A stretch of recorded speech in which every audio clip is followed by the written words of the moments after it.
is CNN.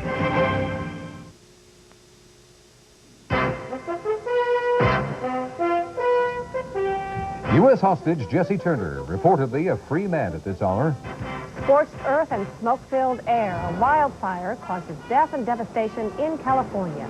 Welcome to Early Crime. I'm Sharyl Attkisson. I'm Wenge for Lou Waters. More about Western wildfires and presidential politics shortly, but topping the news right now, freedom for a U.S. hostage. Sharyl? After spending nearly 5 years in captivity in Lebanon, American hostage Jesse Turner reportedly is now free. Turner's release is being reported by Lebanese security sources and the official Iranian news agency. So far, no confirmation from the U.S. government. Turner is 44 years old and he was kidnapped in January of 1987. At that time, he was a professor of mathematics at Beirut University College.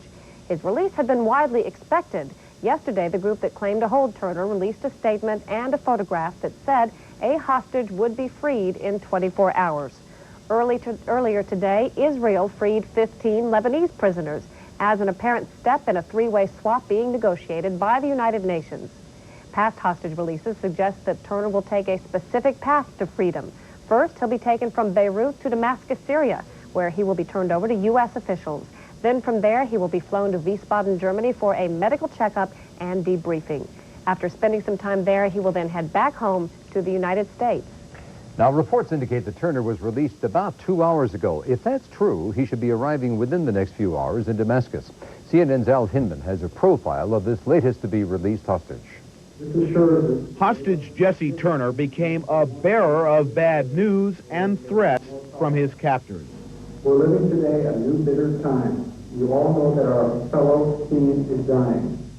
The words appeared to be those of his kidnappers, the Islamic Jihad for the Liberation of Palestine, a shadowy group of Muslim fundamentalists with close ties to Iran. Turner, an Idaho native, taught math, business, and computer science courses at Beirut University College. January 24th, 1987, he and 3 fellow professors were abducted at gunpoint from the West Beirut campus of the U.S.-affiliated school. The kidnappers accused Turner, Robert Polhill, Alan Steen, and Mitaleshwar Singh of spying for Israel and the United States.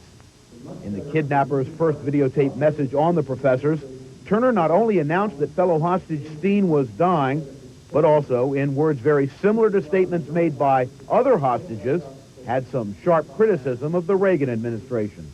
We ask the American people and our families to press on our administration to make sure that we will be released alive, because all indicators show that Mr. Reagan's administration wishes that we die so that it gets rid of this trouble. Turner's wife, along with the other 3 professors' wives, sent back messages of love and support and appealed to the kidnappers to free the 4.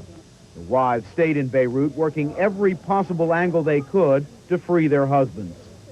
When someone claimed to have influence with the kidnappers, the wives gave it a try, even if the attempt hit a dead end.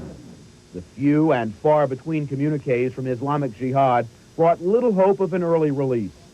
When the captors offered to swap the 4 professors in exchange for Arab prisoners held by Israel, Israel and the United States refused to bargain. Then a surprise. One of the 4 professors was released. Mitaleshwar Singh went home in the fall of 1988. He chose his few words carefully as he talked about the horror of captivity. Some of the conditions were intolerable and also indescribable. That caused a great deal of emotional and physical hardship to the hostages. Singh's release proved a painful reminder of the lingering nightmare for the families of the remaining hostages. But freedom for one kept alive the hope for freedom for all. A year and a half later, a message from the kidnappers attached to another picture of Jesse Turner. Robert Polhill would be freed. The kidnappers called his April 1990 release a goodwill gesture. Polhill carried to the White House a private message from his captors, along with the repeated hope that the lingering hostage nightmare would soon end.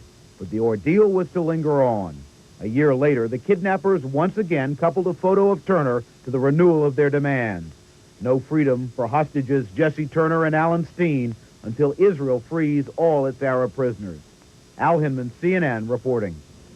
And now, once again, we tell you that, according to our reports, that Jesse Turner is now free. He is heading to Damascus, apparently, to arrive there maybe in the next couple of hours or so.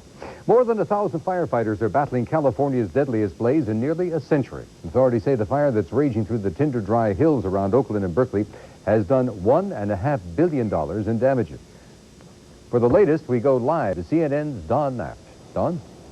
Ralph, the fire is contained, but certainly not under control. There are a number of hot spots here in the Oakland Hills, which occasionally blow up from the winds, which are estimated to be about 15 miles an hour today. But here's the difference. The winds are about half of what they were yesterday, and today they're coming from the ocean, so they're moist air. They're a little bit foggy, and that's going to help the firefighters. Officially, the death toll remains at 10, but there are search and rescue units in the burned-out areas, and judging from the number of missing persons reports, that death toll could rise before the day is over.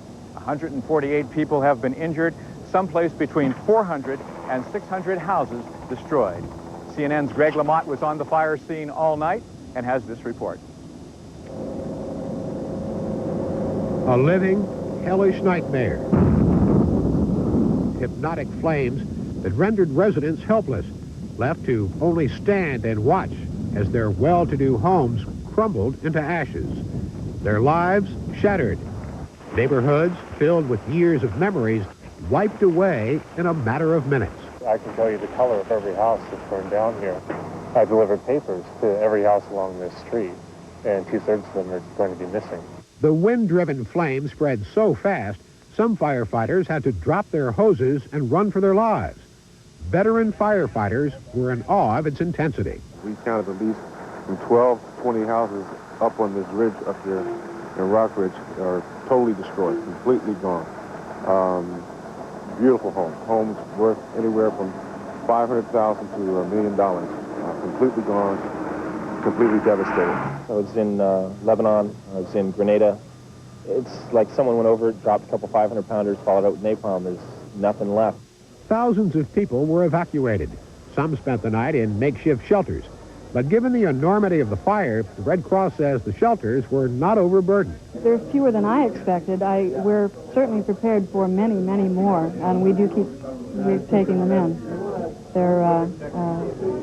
We're having people come in complaining of smoke inhalation, the smell of smoke in the air, and giving them what help we can. It's getting pretty thick around here. You can almost chew it. At first light, Governor Pete Wilson took a second look at the devastation that had grown dramatically under the cover of darkness. You could see terrible devastation. What showed up last night as burning hot spots in that black of night this morning were clearly the charred ruins of hundreds of homes. The Hiller Highlands area in particular looked as though it had been just shaved. More than 1,000 firefighters from all over Northern California have arrived. In many cases, their emergency vehicles stretched as far as the eye could see. Search and rescue teams will look for more possible survivors and possibly more bodies as the community awoke to the grim reality this wasn't just a bad dream. Greg Lamont, CNN, Oakland. The scope of the fire is so great, as you pointed out, Ralph, perhaps the worst in California history, that it's difficult to get a real handle on the accuracy of the numbers. I can tell you a personal note. My wife's aunt's house is right up here in the hills, and to this time we haven't been able to decide if that house, to learn if that house is burned or not. We assume that it has. So it'll be some time before the damage assessment team can get in and get a real accurate figure, but as of right now, we know someplace between 400 and 600 houses have burned. Ralph? Don, have they gotten any idea what caused this fire yet? They have a good idea. On Saturday there was a fire whose cause they don't know yet, but on Saturday there was a fire that firefighters suppressed, and they watched sporadically through the night, but they believe that the high winds blew some embers up from that fire and got this fire and several fires going. Whatever caused that first fire on Saturday still is unclear. Don Knapp, California, thank you very much. Sharyl? Former California Governor Jerry Brown made it official today. He's running for president. He is the 6th major Democrat to jump into the 1992 presidential race. He didn't announce his candidacy in his home state, as do many candidates. Instead, he went to Philadelphia, where he used Independence Hall as a backdrop, making it clear he intends to run as an outsider. Bouncing checks, skipping out on restaurant tabs, and self-serving pay increases are a manifestation of not only the insensity, but the contempt of entrenched politicians in Washington. And when our leaders fail to do their job and betray the people's confidence, then it's our inalienable right to strip them of their power through the great engine of democracy. The leaders of Washington's incumbent party, both Democrats and Republicans, have failed their duty. Brown served 2 terms as California's governor in the 1970s, and he has run for president twice before. Coming up on Early Prime, fears of flying. CNN's Charles Jaco examines some new concerns about air traffic control in the United States. Making money, CNN's Brian Jenkins gets to the bottom line of franchise businesses. Also a bit later, tell it to the judge via TV. We'll turn to the trend toward video arraignments. And we'll help you get real about selecting an agent to help sell your home. CNN's Early Prime, news and information for people in the prime of life.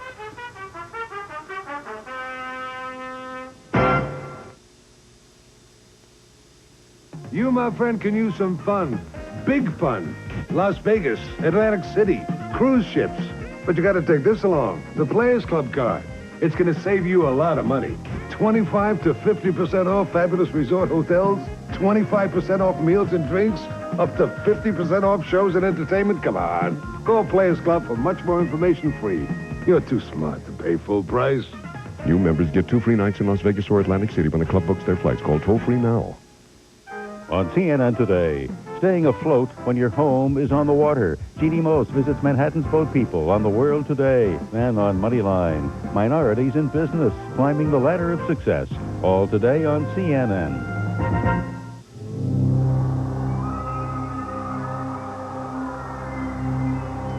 In a short time, everyone who works for you will be gone. Research indicates that virtually every employee will leave you a lot sooner than you think. Someone key has his resume out right now. So you should find out about Dunhill Professional Search right now. Dunhill Professional Search has filled more than 2 million positions in the last 40 years, from sales desk to corner office. And we've done it more efficiently than anyone else. We place 1 out of every 4 applicants we send. 1 out of 4. The industry's average is 1 in 10. So call Dunhill Professional Search. We won't waste your time with unqualified candidates. Dunhill Professional Search, because it is lonely at the top. Only one network is seen, believed, and quoted in more than 100 countries around the world.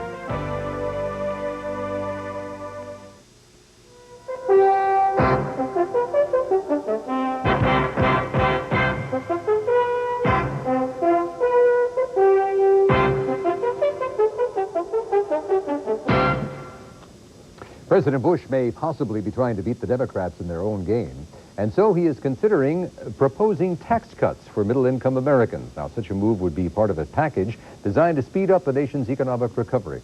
This news comes just a day after Democratic Senator Lloyd Bentsen proposed a $72.5 billion tax cut for middle-income Americans. That plan would be paid for by a 5% cut in military spending. Republican Senator Phil Gramm says he supports the Democratic plan in principle, but he says it's not going to stimulate the economy. At the same time, Democratic Senator Bill Bradley is proposing an added alternative, a $350 per child tax credit for middle-income families. If defense is cut in the future, we can't let government spend it. The money's got to go back to working families to let them invest it. I would fundamentally disagree. I think that middle-income families are under real financial pressure from many different sources: college costs, health care costs, property taxes, insurance. They deserve some tax relief. They need to take care of their families. This would give a family of 3 an additional $1,050 to take care of themselves. And my view of economic growth is giving people the money to do with it what they want. The White House says it's still considering a number of options and has yet to make any firm decision on the tax cut proposal. A Northwest Airlines jet made an emergency landing today after smoke began pouring from an engine. It safely landed at Boston's Logan Airport, and the 80 passengers and crew members were not hurt. The 727 returned to the airport just 20 minutes after it